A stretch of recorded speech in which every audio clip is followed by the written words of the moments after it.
I am Trogram. Hello. The events of the Dead Dragon Society on the previous episode were something to behold. These are those events. Chad grabs a lute and he just starts playing it. It ends up being a song about long lost friends. Think back to the Evergreen and our glory days. How do you know that? That's the song that my troupe played with each other when we had big, successful shows. That was our celebration song. How do you know that song? I just do. Feel the sun on my face, it's a brand new day, and it's telling me it'll all be okay. This feels or appears to be a much larger circus than just local. This is bringing me back to very happy times in my days. Yeah, where would you like to go first? You're the expert. I'm trying to smell for chicken. Roll for chicken. I only got one life. Start Right walking towards the before you direction. get to the tent doors, they part without you touching it. I just turn around and kind of do just like a little happy jump. I'm just like, this is very fun. So I'm gonna make it mine. And you get to the stage. Oh yeah. What are they playing? Yeah, Yeah, that's what I thought. I like squeeze in right next to the triangle person, and I pull out my pan flute, and then start to go. And it's like every other note is slightly too flat. Make a performance check. Oh my god, are you ready for this? Yeah, 16 plus 7, let's go. Oh, when it's about that time. Your performance, it finishes. Everyone's just starts clapping and cheering, and a dragonborn comes walking out. My, oh my, what a fantastic performance by everyone, including the mysterious pan flute player that just walked up and started playing. Would you please come and talk to me after the show? So listen, I'm not the biggest fan of people just coming into my circus and hopping in and thinking that they can do whatever they want. It sets a bad precedent for the intrusion. Our normal fee is either a memory, a dream, or a single tear shed in wonder. A tear shed in wonder, you say. Let me present to you this. And I start tapping or like stomping on the cast iron pedal, and I call the song Wondrous Wall. 2 days It's gotta be the day that I gotta bring it back to you. This song is overplayed. Yeah, but not like this. All right, who's crying? Roll a d20. If anyone gets higher than a 17, you shed a tear. Theo looks quizzingly at Anne, and his eyes are bone dry. Wait, what did you roll, George? 19. And then I hear this sniffling behind me. The tear rolls down your cheek and then starts flying towards Madame Zafara, and she quickly captures it. Your debt is paid. Feel the sun on my face, it's a brand new day, and it's telling me it'll all be okay. How did you buy the chicken? They took gold. Yeah, I think logistically it would be challenging to have, tier extraction happening on a per service basis for fast food. Oh, so we don't take gold. Trogram and Max just start like hashing out the last hour to figure out where the memory gaps are. Like, okay, we sat down, I got popcorn, there were some fire dancers. You talked to if I'm enjoying myself. I was in a band. You were in a band, I smiled. I taste chicken between my teeth, but I do not remember getting, okay, I see the price of this. Well, Trogam, I can confirm you cut me in line and then purchased a significant number of Horatio, chickens. you were in line? Yes. We need to leave. I'll make it feel like sunshine. We already did the character intros? Nope, we have not done the Okay. character intros or the question. Okay. All right, let's get started. Welcome back to the Dead Dragon Society. Let's get started with our introductions. Hi, my name is Paige Raymond. I play Anne O'Neill, regionally renowned one-woman band in the Forgotten Realms, on a personal journey to do her village proud by racking up fame and good fortune, an arch nemesis of Peanut the Squirrel. My name is Pat Salambier. I play Trogram the Half-Orc. He is a barbarian infused with the magic of the weave, through his rageometer in the middle of his chest, magically embedded into him.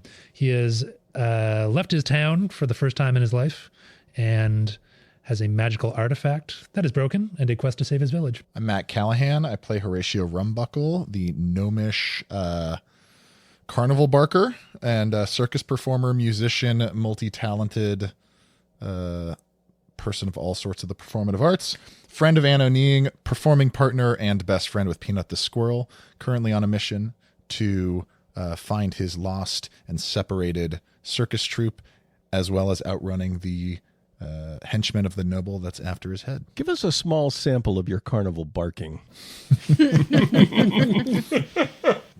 1 second to channel the proper performative juices. What are you selling? Should we do the vocal warm-ups again? Yeah. Step right up, step right up.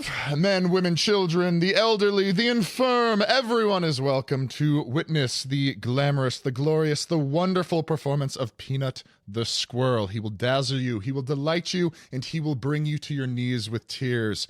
Welcome, welcome, one and all. Low fare, low price, warm chicken in the back. Please come in. Oh my god, honey, look at that squirrel. He's so cute. We should go up. He's so talented. That's awesome. He said chicken in the back. I'm there. Can you hear me decent? Yeah, you're good. My name is Jorge Bardales Joyner. I play Maximilian DuPont, a chubby merchant kid whose one goal is the utter destruction of his stepfather. And I am Theo Blackthorn, played by some guy named Frank the Elder, father to the DM, which warrants me no favors, I've learned. I'm a prosperous, well-to-do merchant in the fine city of Newfoundland, former slave, now an aspiring warlock, and 1/5 the possessor of the artifact, the Book of Knowledge, which for some reason insists on going by the name of Chad in the form of a young boy. And I'm Frankie. I'm a Nepo baby. As Chad becomes reconstituted and grows, does he get Oakley wraparounds that just start forming on his face? Paige did your intro for you. You don't need to know. Hi, everyone. I am Frankie Traponi. I am the DM.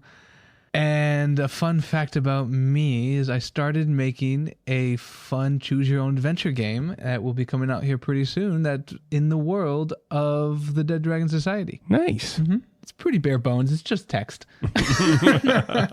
Here we are today, and we find ourselves around the campfire. As you can hear, it's crackling. It's a nice time. And the question of the day, would you rather have the ability to easily lie to people or truly trust them? How would it impact your relationships? Speaking strictly from personal experience, I believe that I'm very trusting in everyone, but I've never been done wrong by anyone before, so, it hasn't negatively affected me yet. I'm going to be really honest with you guys, and I'm a terrible liar, and let's not think too deeply about that statement. So I think I would rather be a really good liar than trust anyone freely, as I already do. I have been able to trust people. Being large and intimidating tends to make people trust you. No, people tend to treat you with trust when you can kick their butt. That's true, I hear that. Hence intimidation. I have not yet been burned by trust violation very much. However, lying appears to be impossible. This is very difficult. If I could magically be good at lying, I would take that as an option. No, it's not, buddy. The sky is green. So far, I am over 3 on Sky is Green. Shooting 0% from the field. What sport would that be? Sling ball. Sling ball. Now that's a different campaign. Sling ball doesn't exist in this campaign. No, it doesn't. Bring back sling ball. Bah, I thought it does. That's a lie. That's good. Oh, I see. We're still waiting for an answer on what this sport was. I'm going to throw a wrench in Frankie's world building and say basketball is canonically available Excellent. in the world of the Dead Dragon Society. But there's like magic and stuff. It's pretty sweet. The Jordans do really make you jump higher. They're enchanted. It's just little elves named Jordan strapped to your feet. Yeah, but in this world, the balls are literally woven baskets, round baskets, and they don't bounce at all. So you drop them and and then you pick them up and you drop them again, and then you pick them up and you make your way down the court that way. Wonderful. Well, I would like to claim that, every performance relationship and every, business venture and every casino or brothel I've walked in or out of has been built on the foundations of trust. I would say that, a good relationship can often start on a lie, even if it, grows into something true and fruitful. So I would say, at least in my line of work, knowing when to lie and knowing how to do it well can be very valuable. I would say, God, this is such a tough one because I'm so trustworthy and honest. I would say that I have recently opened up my heart to trust since I have told you all my story. So I guess lying, but really I'm only lying so that people can see the real me. No one seems to believe me when I say I'm a good guy. And I don't understand it. No, you're not. I trust that you're a All good right. guy. And I was not trying to start an army of orphans. I Yet. shake my head knowing Yet. I shake my head knowing. No, nod. You nod knowingly. You don't shake your head knowingly. I shake my head You shake your head disapprovingly. Yeah. Here, he's got his headphones on. I shake my head disapprovingly. Friends, Theo Blackthorne here. This is not Of course you're here. We're around the campfire. Where else would you be? just reminding you. Thank you for the reminder. You're welcome, Trogrum. This is not a hypothetical for me. I already possess the skill of trusting completely and wholeheartedly everyone I meet. With all the fiber of my being, I trust each and every one of you to be there and have my back. And I would trust all of you to my dying breath. You could believe this. You could believe me. This is true. You already picked lying, didn't you? Why are you nodding knowingly like that? Trogum has a good story about, Tr- I don't know, having your back in death, and he's just sitting there with a big smile on his face, nodding knowingly. Nodding knowingly. Yeah, he's got both his hands on the top of his maul. That's all. So it feels like everyone picked lying, so I'm going.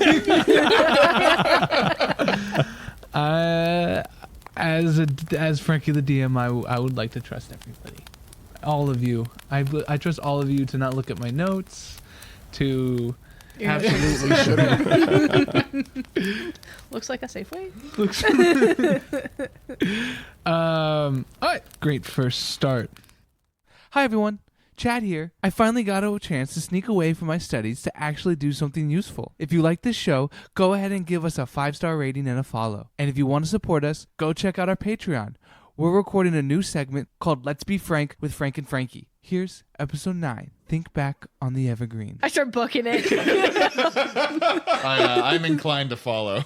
Suddenly, the reality of what nightmares this circus entails is dawning on me. I would like to add popcorn to our provisions when we are able. As you guys walk through the town, you eventually see the docks.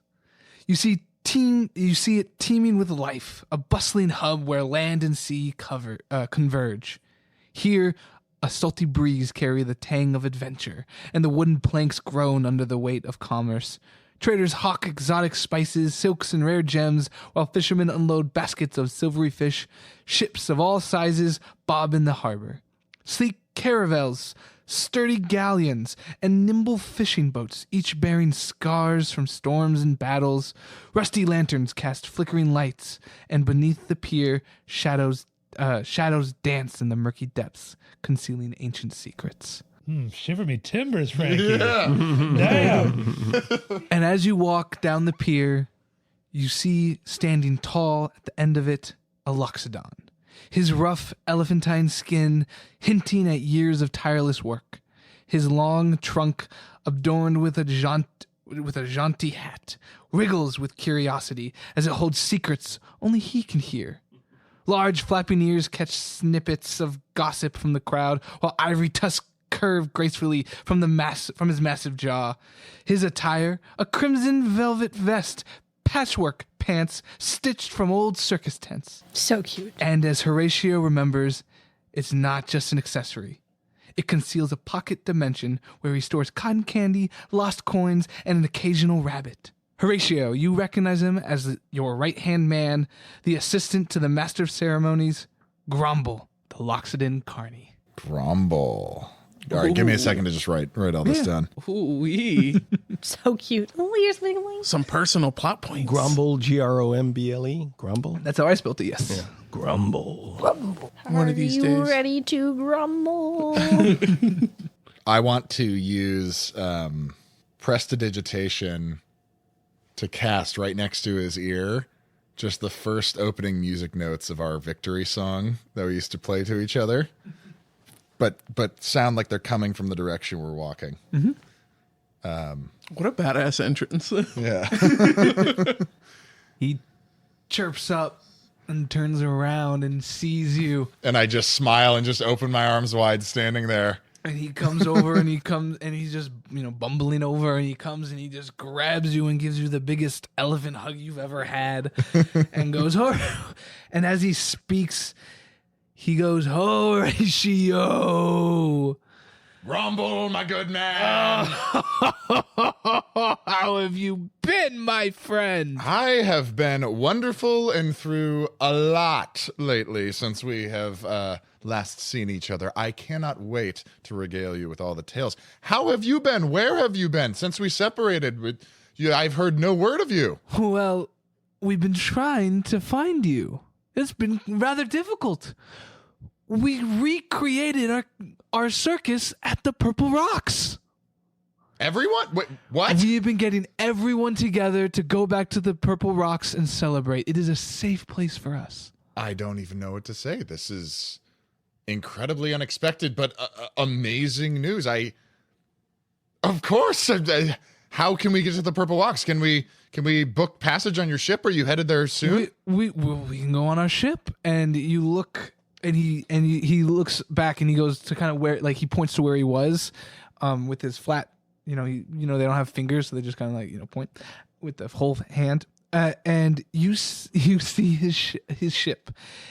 You see a broad, flat hull, whole boat, which allows it to carry cargo like timber, grain, textiles, and other such things. But in this case, it's filled with small, round, bubble-like things.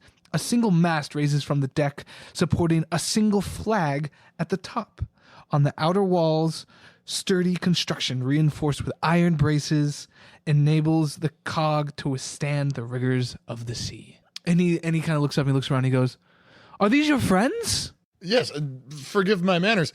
Grumble, this is the merry band of adventurers that I've found myself with since we separated. We're on a bit of a crazy journey. It's kind of hard to explain. I'll be happy to give you all the details over a glass of wine once we're at sea. But yes, and I, just introduce them. Or introduce everybody. I go, Anonine, pleasure to meet you. Originally renowned one-woman bard. Grobble takes his hat, bows down. Does he use his trunk to take his hat off? He uses his trunk to Of go course he up, does. take, That's so cute. take the hat off, bows down, and a single daisy pops out of it and goes, "For you." I take it and I go, this is how I deserve to be treated. Grumble is an incredible illusionist. He will wow you with spectacle the I am entire wowed. time you spend time with him. Wowed and wooed. Master Grumble, Theo Blackthorn here. Pleasure to meet you, sir. It's always good to see a friend of our friends that makes you a friend of ours as well. Well, I'm curious about the cargo on your ship. What are those round, bulbous things? Oh, it's just air. It's hot air. Hot air. Of course it is. Okay. We'll talk later about that. Maximilian DuPont, nice to meet you. Mm-hmm. How long is this journey? This should take just a few days. Okay. I am Trogrim. He's Trogrim. What is this in the water? A boat. Have you never seen a boat before? No. Okay, so First time with a boat. You see, Trogrim is from... No, I just have never seen a... do you know what buoyancy is? I understand float. Putting in water is on what? This is a big float. It's a big float. A big float Yes. that you can control. Yes, it really is a big float that we can control. Excellent. And Peanut. Is Peanut still around? Peanut's just poking out of my shirt hole. He's very excited. He's squeaking. Peanut! And he then takes his trunk and puts his hat down. And Peanut jumps in the hat and then goes whoop, whoop, and comes out with some cotton candy. Do you have any popcorn in there? Of course, I have popcorn in here. Wonderful. Hold out your hands. Trogum holds out his mitts. He then takes the hat, turns it upside down over the mitts, and a perfectly cooked buttered popcorn pops out right into your hand. I am looking forward to the next few days. I love Grumble And again, you see just like so much. the tiniest fraction of a smile, like almost imperceptible. You have to squint to see it. Grumble, you have no idea how hard it is to get that smile out of him. Well done. I'm looking at the hat with a slight hint of interest. He puts it back on and says, "Well, there's no time like the present. Let us go." Lead on. All right. As we're walking down the dock to board the ship, I do want to ask, so, kind of just personally with him. So, Grumble, I'm sure you're aware of this very large circus in town. Have you visited it? Are you involved with this as well, or? No, we try to stay away from them. They deal with matters that I do not. Yeah, we seem to have picked up on some of that kind of very strange behavior in it. Some form of dealing in very strange currencies and magics, things like dreams and tears and memories. And it's all been very fuzzy to me, but wonderful performers. I'm just curious if you had any insights into what that situation was. They have been taking the town hostage now for a few months. And they have just set up camp here, and they have not pretty much gone any deeper than where they are now. They stay there, I stay here. I just know that I walked towards it once, and they asked me for some memories and I did not want to give them my memories. Ah, okay. So it kind of sounds like a little weirder version of what the Golden Menagerie did back, 15, 20 years ago, if you remember that one. pretty much. It's pretty much the same thing. Yeah, that really didn't end well. No, So many it did bodies. not. Say what now? I'm nodding. I've been walking behind you guys this whole time, like nodding with a haunted look in my eyes. Well, nevertheless, I'm glad to be moving away from such strange matters, and cannot wait to learn about all the lost time we need to catch up on. And as they go chit-chatting and having a good time and talking, they all end up in the ship. Grumble, he goes up to the helm and goes, "Are you guys ready for some magic?" And he takes a lever next to it and he kind of hits it, and the ship just kind of slowly starts moving forward, and we are off to sea. He looks around and he goes, "This is my favorite part." And then he pulls a different lever, and all of those bubbles of hot air kind of just sink into the ship. And then you see them going towards the mast, and they slowly go up towards the mast. Bloop, bloop, bloop. And as each one goes in, the mast kind of widens bigger and bigger and bigger and bigger until it's a giant bubble on top of the ship. And the ship just starts to lift out of the water, and you start flying into the sky. Oh my gods. I'm just like dumbfounded, staring in wonder and smiling harder than I have ever smiled in my entire life. I'm holding on to the mast as best I can, just to be like, Grumble, anchored to is this an something. illusion? What magic is this? This is incredible. Of course not. It is a smaller version of those like blimp boats that you see. It's a more personal ride for all of us. Trogrum is also gripping the mast and is currently just like sandwiching Anne between the mast and just like the mast and just like his mass, I guess. And he's just like, I was not expecting this. I was promised float. This is flying. I'm going, sorcery! Sorcery! I'm getting airsick. Well, Grumble, I already didn't peg you to be a sailor, but This is not sailing. you have gone above and beyond in your procurement of a vessel. Well, It's the only way to get to the Purple Rocks properly. Purple Islands properly. Well, I've never been myself. What requires flying through the air? That'll ruin the surprise if you've never been. And we all like good surprises. This is not No, a we good surprise. What else can you tell us about the Purple Island that we're heading to? What should we expect when we get there? Will we be standing on ground or cloud? We'll be standing on ground. That's good to know. And what manner of ship is this? Where did you find such a thing? It must have cost a fortune. I'm the many designers over in the Purple Rocks. Fascinating. I turn to Anne and I say, we cannot stay gripping this mask forever. I go for days. We must let go. We must be brave. Grumble. I am brave. I don't know what this reaction is. Grumble sees you guys and says, "Don't worry, everyone, come over here." And he goes down the stairs, and behind him are a row of belts. And he grabs one, he clicks it on, and you see a little blue light turn on. And the belt, and he looks at you all and goes, "Everybody, this belt will prevent you from falling. It is like tying yourself with a rope to the mast." I take a belt and put it on. I crawl over because as soon as we went up, I laid down. And I also put on a belt. I'm closing my eyes. I turn to Anne and we must get to the belts. I do like how universally afraid of heights this group is. We must get to the belts, and it will only take 2 minutes. Where is your Peter Pan wonder, people? I fear I may die. We should take Max's approach and crawl. I slide down the mast, and I like open one eye and start slowly army crawling towards where the belts are. And I go, Trogrum. Trogrum just lets go of the mast and just runs to the belts and goes, ah! Grabs the belt, clicks it on. Good. I go, Trogrum. I walk over to Anne, who is actively army crawling on the ground towards the belts. I take my belt off and I hand it to her. I'm going to put it on and then roll over like the scenes of people who like narrowly escaped death and go, oh my God. And then I walk back and put on another belt. I'm staying in the hold. I'm not going back up.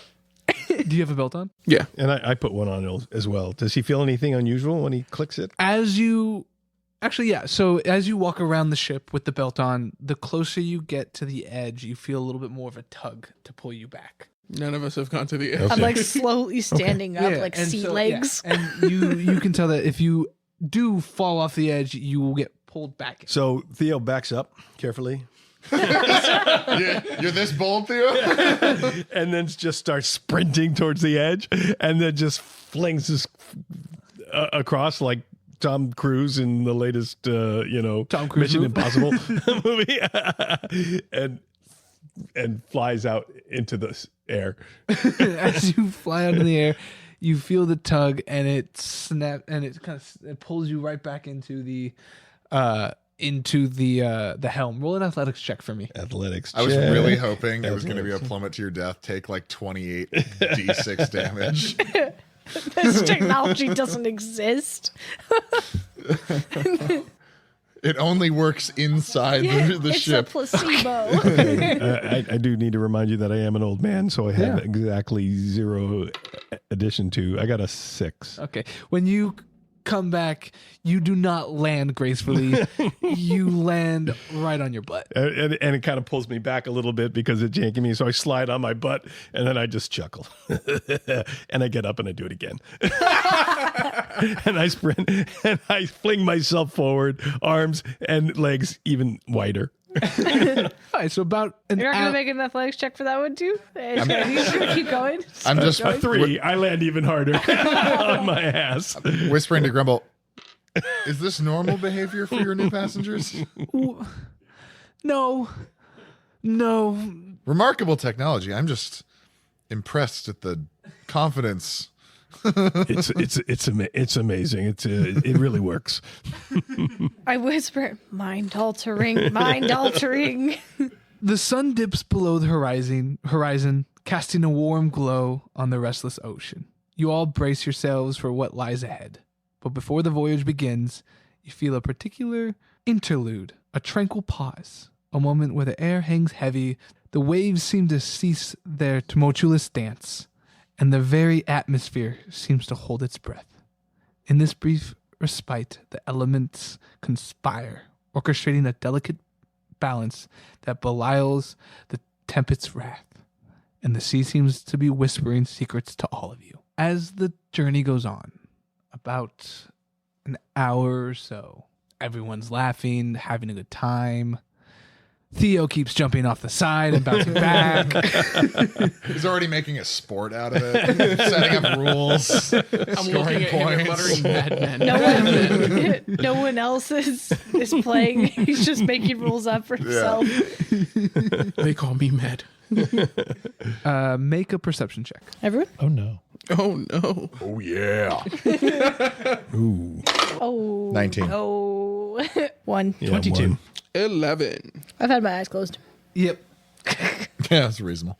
Horatio, Trogram, and Max, you notice behind you an airship. And it looks similar to an ocean-going ship, but it has control fins and rudders other than sails. A fire elemental is bound into a ring around the hull, suspending it as it shoots as it's moving forward. It is coming towards you. Okay. Everyone hit the deck. And it misses horribly with my 1.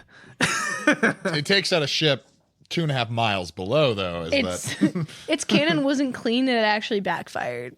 It shoots itself out of the sky. No problem. So we hear it whizzing by us, Yes. and I immediately grab Grumble's arm and I say, "Behind us, attackers of some sort. Is this Navy pirates? What's going on?" Grumble pulls out a telescope and looks at it, and sitting on the helm, he sees Zephyr the Golden, and in his hand is a petri dish with a single tear pointing right at you. I knew we shouldn't have given them anything. Why'd you have to go and play that song? Surprisingly, hauntingly beautiful. And so here is the mechanics of the chase. Each of us is going to have a d6. We all have an action that we can do. Each of us, if we put a 1, so each of us put a 1, 2, 3, 4, 5, or 6. A 1 is a speed change.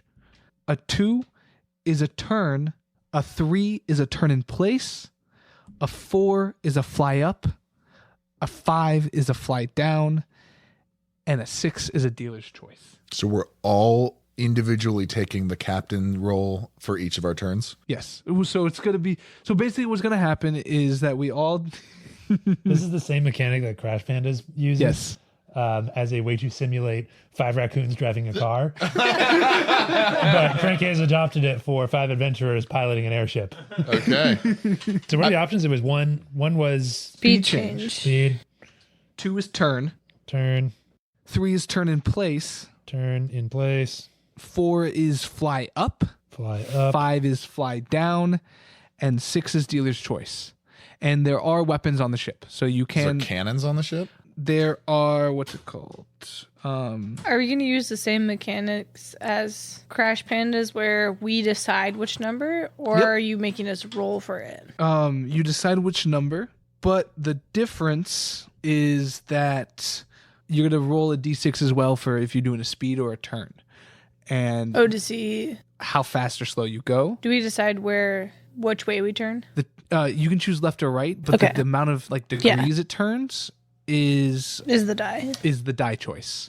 Got it. And And so in Crash Pandas, when we were doing this, you make your bid and then you like go in order. So it's like speed, then turn in place, then fly up, then fly down, then dealer's choice. yes, Okay. and it's a ballista that's on the ship. And that would be like a 6 if we were like, I want to fire the ballista. Yes, but you can do other things as well. How much ammo do we have on the ballista? It's fine.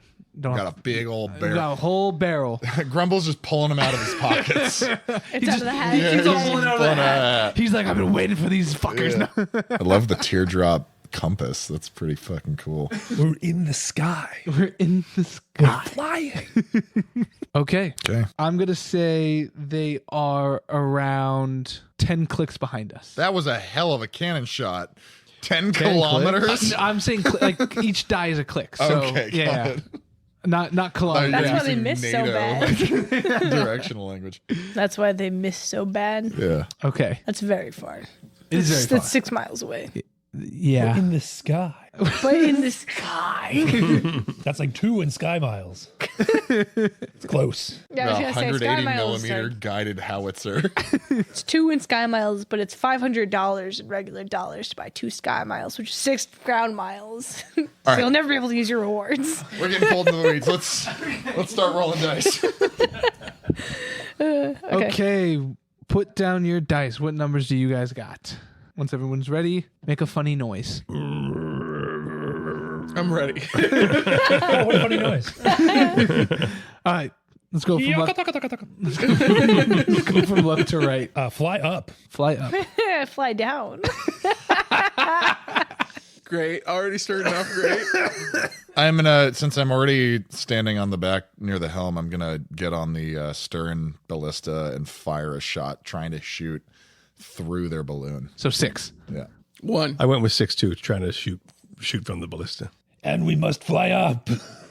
We must go down and then drop the speed and then tail them from behind. Fire! Yeah. Return fire! You have a captain's hat out of nowhere. Yeah, it just appears. It's a No. tricorder. I mean, to be clear, the moment we got airborne, Peanut went into my backpack and immediately changed into his pirate outfit. So he is already Bloody fully sword. wearing his and blessy he's sword. like standing on my shoulder, like Yeah. with the sword ready to like direct fire. The squirrel has a fighting spirit. I do not. Let's go. Okay. So you sped up, right? Yeah. Okay, roll your d6. 5. 5. So the speed goes up by 5. I'm gonna do 3, 2, and 1. So it goes up by 3. Your speed goes up by 3. Okay. Can we do any additional actions other than like the shoot bonus action or like the shoot dealer's choice thing? Dealer's Like, choices, you can do whatever you Whatever want you on the want. ship. Okay, cool. It's just if you want to shoot, you want to shoot, but it's literally whatever whatever you want. It's just like a normal action. Yeah. Got it. Okay, so we were at 1, now we're at 3. I know we're at 4 because we started at 1. Okay, up and down. You two are just like fighting over the altitude lever. What happens is Trogrim goes and gets the balloon up, and I think I'm helping. I just bring us back down, so we're the same. We must try again. Agreed. Okay, shoot your first shot. So I'd like to change that action from a shot to more of a preparation action for the shot. I'm going to walk something over and you can tell me if this is okay. So being on a ship, I'm going to assume this is like an Age of Sail type layout, pirate ship style ship. Can I assume it has ship lights on the stern? Yes. Okay, great. So I'm going to go over to this presumably oil lamp ship lights on the stern and open up one of the oil reservoirs. And then I want to reach into Grumble's pocket, like magical pockets, to go for the clown like ribbon that, normally they pull out of their like nose and stuff like that. Because I know where he keeps it in his pocket. Pull the incredibly long length of ribbon out, dunk it in the oil, and tie it around the blade tip of the shot loaded in the ballista, casting Prestidigitation to catch it on fire. Okay, Theo. Theo stands tall at the stern of the ship, and just this look of concentration on his face, and reaches forward and points a bony finger at the ship in pursuit and concentrates on it. And in that concentration, he can see what that ship will do the next time he attacks it and fires upon it. And so he just stays and holds true strike on the target for this turn. Okay. The carnies move up in speed. As much as we moved up in speed? They are now getting closer. Are we the same distance? Or they. They are Because we 2 also sped up. clicks closer. So they are. You guys sped up, but they sped up more. So they are now at 8 clicks instead of 10. Is everybody ready? Yeah. Yep. So you're saying they're like Your click is like 20 feet. You're saying click, and all I can think of is why are they 5 miles away? Let's say distance units, airship distance Do, units. I'm just saying click Do 'cause ship it's- lengths. Ship lengths. Okay, yeah, ship lengths. Yeah. Okay. There are 8 ship lengths. Damn, they really First snuck spell, up on first us. spell range. To use your spells, you need to get to 3 ship lengths. So 60 feet. So that's 20. a small ship. Yeah. That's too small of a ship. I mean, for the sake of Just the the sake game, of the let's mechanics, just- it's yeah. just 3 Okay, ship. okay, three, okay. Three distance units. We can Three call whatever we distance want. units. Okay. They're within spell range. Yes. Just like breaking my brain. All right. Your spells work at 3. Okay. We're at 8. I believe it. Is everybody ready? Yep. Yep. All right. 4, fly up. 4, fly up. What is the point of flying up? You get over them, you brake check them, you get behind them, you shoot them. But you said that about fly down. But we're I went already 5, put- fly down. Wait, really? Yeah. What did you put? 6. 6? I'm at 6. Okay. Because I've got 2 strike on him, so I'll get advantage on my attack. Okay.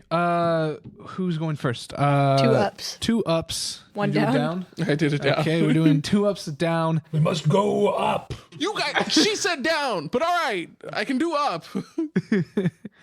Okay. If we go up too high, the ballistas won't be able to aim. Is it As- easier to punch up or punch down? As Punch down. If we go down and they blow up this ship, If I fire, can I prep the next round, or is a prepping a shot? Is that an action? yeah, I'll be fine with it. Okay. I am going to use a bonus action to tap Theo on the back and say, focus on that next shot. Let's see how this one does. And I aim it to the best of my ability. I'm giving you Bardic Inspiration. And I aim to the best of my ability, aiming for their sails, like their balloon sail combo thing. They don't have sails. They're just Yeah, flying. they're- The fire ring around them is what's perpetuating them in the air. Oh, got it. Okay. So then I am just going to aim basically. There's no mast or anything like that? Okay. I'd aim right at Zephyr. no, aim for the ship. I want to aim for the ship. Yeah. Okay. All right, you're What not I want to wrong. be aiming for is okay. So it's not like a ship layout I would recognize then. So I'm going to aim for if there is a stack of barrels next to the cannon that just fired after us. I'm going to aim for that. Okay, roll to hit with advantage. Why does he get advantage? Because you guys are You all true the strip. rules from Star Wars, he has the high ground. Oh, okay. Okay. Meanwhile, Keep going up. We're like I guess it makes running- sense. You're going to lob a longer shot. We're running around the mast with the chicken that just going up and down, up and down. That was a 15 to hit. 15 lands, so you are going to roll your damage. Do I hit the barrels I was intending to hit? Not with the 15. Okay. Well, yeah, sure. It's a 3d10. 3d10. Well, I'm gonna ask a 3d10 question for after damage? this, and you can answer whether or not what I was trying to do works. I'm getting my D10 ready then.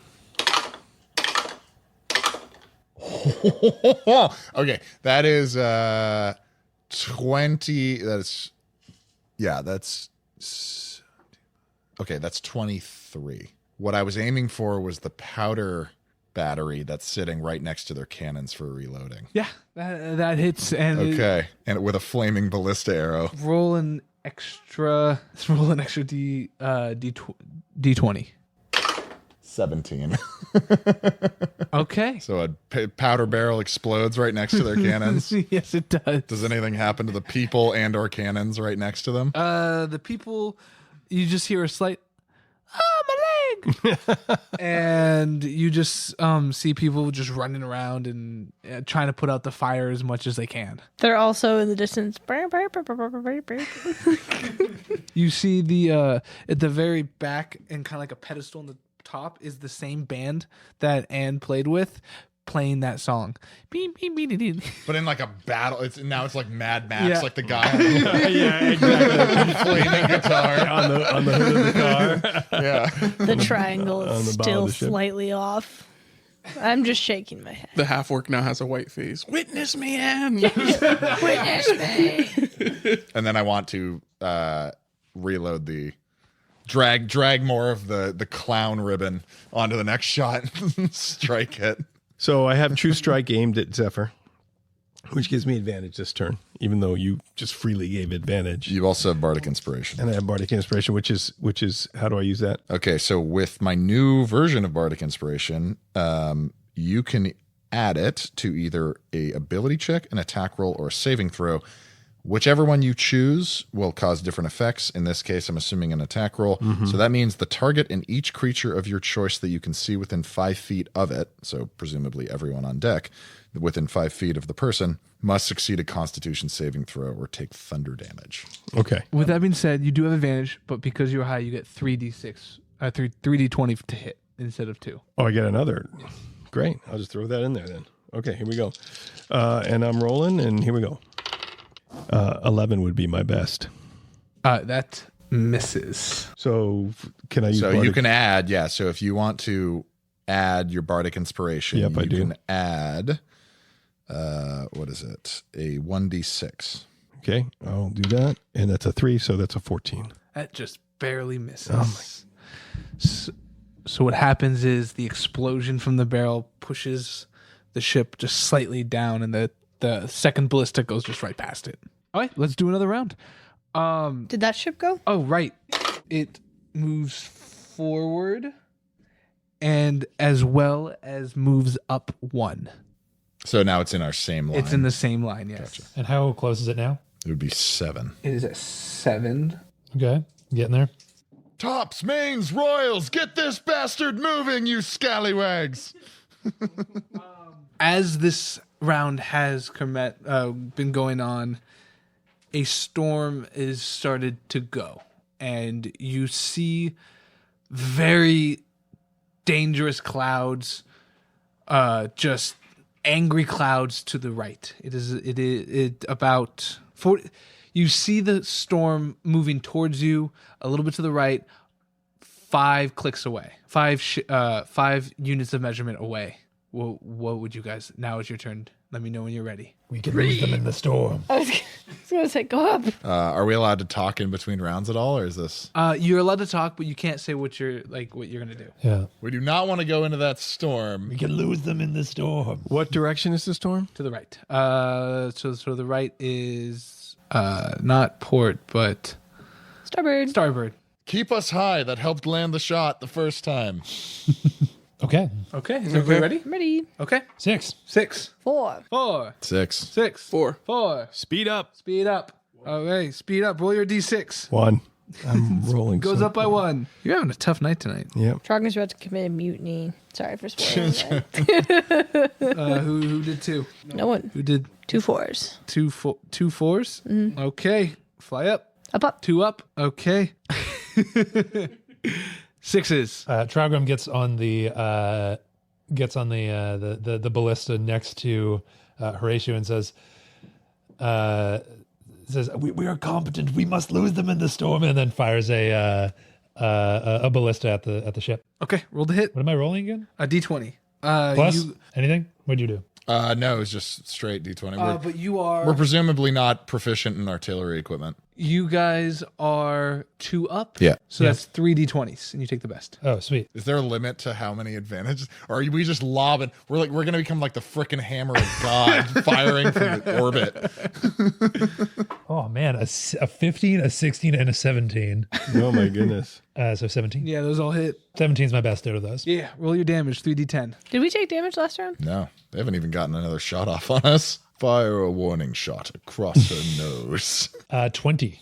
Wow. Trogrim's used artillery before. This is a simple device. Okay. Not quite like the Tesla cannons we have at home. Okay, I'm going to pull my oily rag, wrap more around that ballista, aim a shot, and fire it down at the kind of. Basically, what I really want to shoot at this point, since we're looking down, is pretty much center hull. So right Okay. at most center as I possibly can. And that's the That's 3, yeah. 18. 18. Roll your damage. Are they right underneath us now? No, they are. 2 below us. I'm assuming this ballista like pivots down, and now I'm in like a ball gunner turret underneath the boat. We're gonna be high-fiving over shooting down TIE fighters. This is my steampunk like wet dream. Right now that I'm envisioning. Okay, that is 20. 20. Yeah, just lobbing Get God. absolute dimes. If the flame happens to do anything, let me know. Roll a d10. I'm aiming for the powder battery, in case you're wondering. Roll a d10 just to see if the flame does anything. That was a 10. Does some damage. Wow, you guys are rolling big numbers tonight. What's the elephant doing this whole time? Driving. I'm kind of assuming the way this is playing out in more of a role-playing standpoint is we are all acting as scouts, or like scouting, because we can see what's going on, and we are shouting orders to Grumble to like turn if necessary, and he's just on the helm. We're pulling levers, and Knowing our team, I feel it's more like we're all grabbing the wheel at the same time. that might be Up, down, slow, fast, and I keep switching that lever. Anne's just holding onto the altitude lever as like Yeah. Trogum's just throwing her Yeah. back and forth, pivoting it.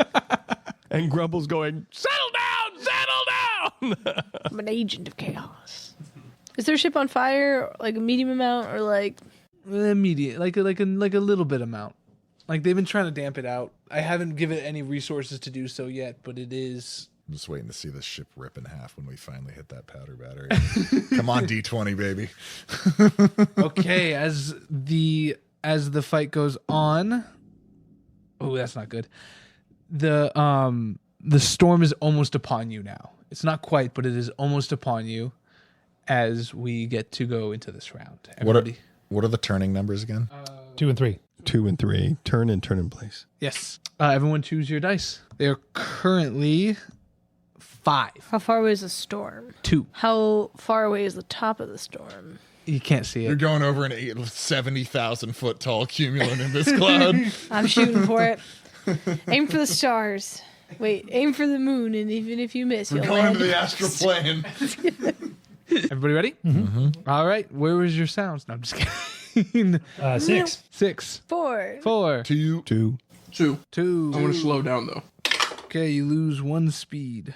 You guys chose 2? Yeah. Yep. Okay, roll your d6. This is for turning. This is for turning. What does a D6 do? Controls how much you turn. Oh, 5. 5. So So what direction? Oh, gotcha. you're able to turn sharply. You're able to turn the I'm trying to turn away from the storm, to be clear. Okay. What are you trying to do? Same, 5, same. Ooh. So you both turn Popping a Yui. extremely sharply Wait, Yeah. away Five? from the It's a good storm. thing I slowed down a little So bit. we turn 90 degrees. Is it 90 degrees? And then 90 degrees. And That's then his we're goal. going towards the boat. Or does it mean we get to control our turn more accurately? The higher number. Well, so because you didn't choose turn in place over distance, Yeah. so the 5 is. Yeah, I'll make it because it's higher. You get to turn more accurately, so you guys get Okay. to choose. We want to turn away from the storm. Yeah, I'm right? trying to move at like a 45-degree angle. Like I don't want to fully throw us into a 90, so I'm trying to evade the storm, but maintain an appreciable amount of moving distance Okay. away from the chase. But I turn the same amount. Okay, so we. so it's 90 degrees. It's a either 90 way. degree turn. Yeah. You're now moving away from the storm You guys Okay. have this little moment And where your parallel eyes toward the meet. ship. and Well, perpendicular. Yeah. Perpendicular. That's what I meant. Perpendicular to the ship. Perpendicular. 6s. I think you Oh, did I 4. went up. You went up. Yeah, you went up. What is that? 3 now up? Yeah. Okay. So yeah, I did 6. I'm going to run to the other side of the ship where the ballista facing the pursuing ship, and I'm going to fire another ballista Okay. because I'm up 3. Do I get to roll 4d20? Yeah. Hell yeah. Well, we're now sitting sideways, so I think you're manning the broadside cannons. Yeah. Broadside ballistas. 10. 10. 10 out of 4 D20s. It was a 10, a 10, a 3, and a 5. Oh my goodness. Wow. And with that, the ballista, you get shaken up by the sharp turns and it misses. Couldn't do the calculus. These archaic cannons, these archaic ballista. Primitive weapons. I do want you guys to be aware of this. The ship is moving at a 7. You guys are moving at a 1.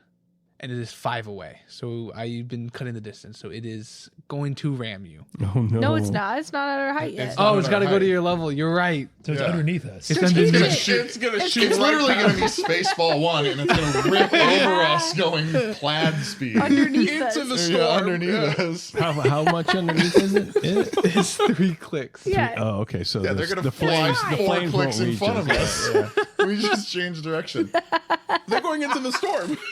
We're doing huge brain maneuvers over Yeah. here. we just did that move in That's Top what Gun. we are. Huge brain We just did that move maneuvers. in Top Gun where they went like horizontal to the relative motion and did like a massive air braking maneuver, so they fly into them. Okay. Oh, so we got the chase now, baby. Oh, you're right. Yeah. I'm gonna. Wait, how far away are they then? Let me think about this. Are they 3 and 3? Let me roll some dice. Yeah, you figure that out. I'm gonna. It's gonna do a turn and a speed. So here's the 3. So it does not turn nearly as well as you guys. It is still sitting at just like. It veers slightly to the left, but it does slow down by 3. It's right underneath you. You are facing to the right, and it like you're facing away from the storm. It is facing slightly away from the storm instead of being parallel to the storm. Okay. But it's 3 away, you say? It is right underneath you, like exactly underneath So you. we can't aim ballistas at them. Yes, it is directly underneath you. How far away is each height level? 1, 2, and 3, same as before. 1, 2, 3. Okay, going so we're within out. spell You're distance in spell then. distance. Yes. Should I drop an anvil on them?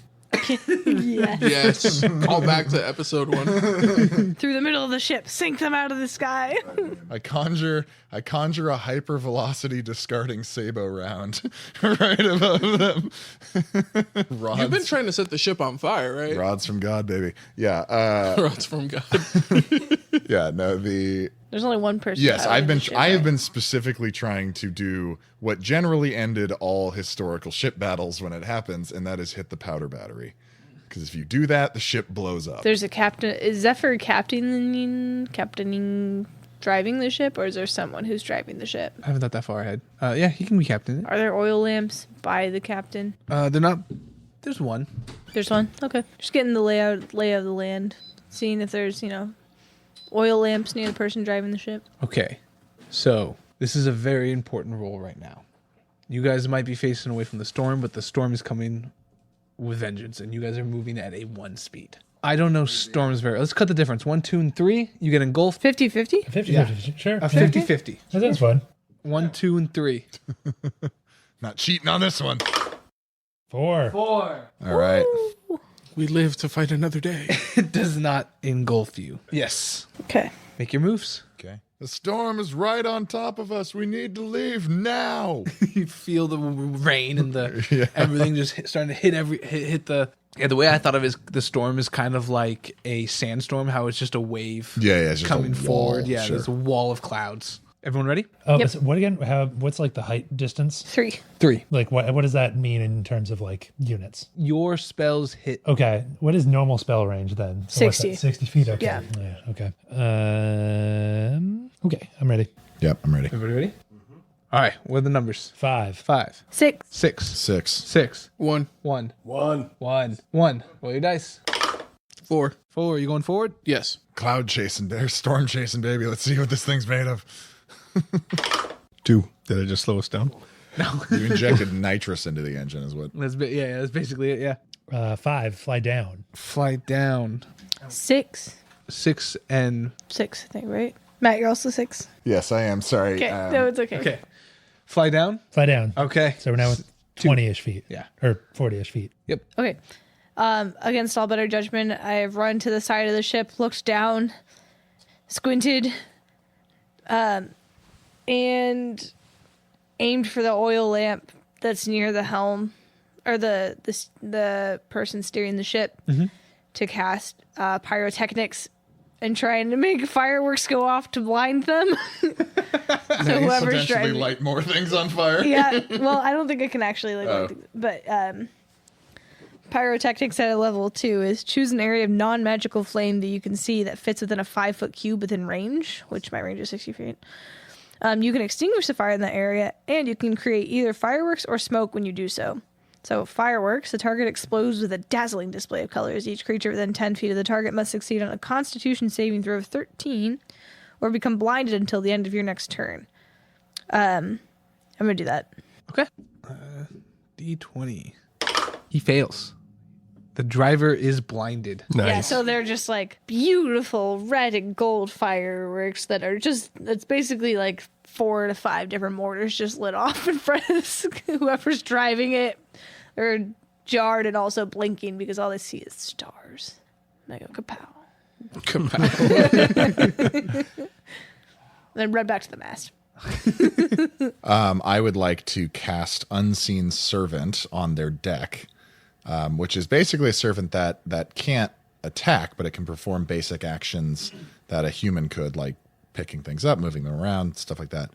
I want to grab 2 of the remaining oil lamps that are on the or in the stern. Mm-hmm. Are they lit or are they? Yeah, they can be lit. Yeah. Okay. Grab 2 of the remaining because I only have 2 arms, 1 of each. Go walk over the grate in the center of the deck that would lead down into the hold and smash them together over the grate. Oh, The intention of which is to send on fire oil into their hold. Is there a role for Unseen Servant? No. Okay, cool. So Presumably, I won't be able to control it after this next turn since we'll move too far away, but I can use it for this one turn. I'm just gonna take it from here. The fire goes down into the hold, and you just hear, and it just fire ignites out of it, and the ship starts to lose altitude, and then gets swallowed up by the storm. and they can't navigate out of it because the person steering it is blind. Nice. Your unseen servants are little pyros. I'm not a very combat focused bard, so I need to use my environment when I can. Burn it down. Very smart. And the wind from the storm lets you guys sail off into the sunset. Thank God. That was an awesome combat encounter. Yeah, that's fun. I am only stuff. picturing the. Also, we immediately need to break this campaign and become airborne privateers. What am I picturing? We need to keep this ship. Yeah. Okay. What is the movie I'm picturing though? Steampunk. They're in like giant space, like ships. Treasure Atlantis. Planet. That's what I'm thinking. Treasure Planet. Treasure Planet, Treasure yeah. Planet. It's the Yeah. only steampunk movie I'll allow in my house. I hate steampunk for some reason. That was such an era of animation. Well, now you're though. the Dead Dragon Society into your house. Yeah. You guys, we're gonna celebrate. We're gonna have a little party as we're going to the Purple Rocks. Grumble brings up a bunch of glasses for everybody, and he says, "That was one hell of a fight taking out those guys." And he gives each one of you a glass, and he holds it up, and we clink. You're here. And I go running for the edge. I take more than a sip. As you guys take a sip, you start to feel a little dizzy. Bastard! I knew it was coming. This is some Too good to be strong true. stuff. And all of you collapse. Oh, son of a bitch. No, not again. And Trauma's gonna be so traumatized by this. Water or nothing from here on out. you can still hear him. You see Grumble looking at you all, and then look straight at Horatio and go, "You took him from our performance." He comes up to you and he sees Peanut in your pocket, and he grabs him, puts him in his hat, and that is the last thing you all remember. I will nuke this island from Meet me by the Evergreen, a mirror of that night, where we bet our souls to the afterlife. Despite of what we lost, stained forever in our minds, the world will still move on in time. And if the fates decide to send us on our separate ways, think back to the Evergreen and our glory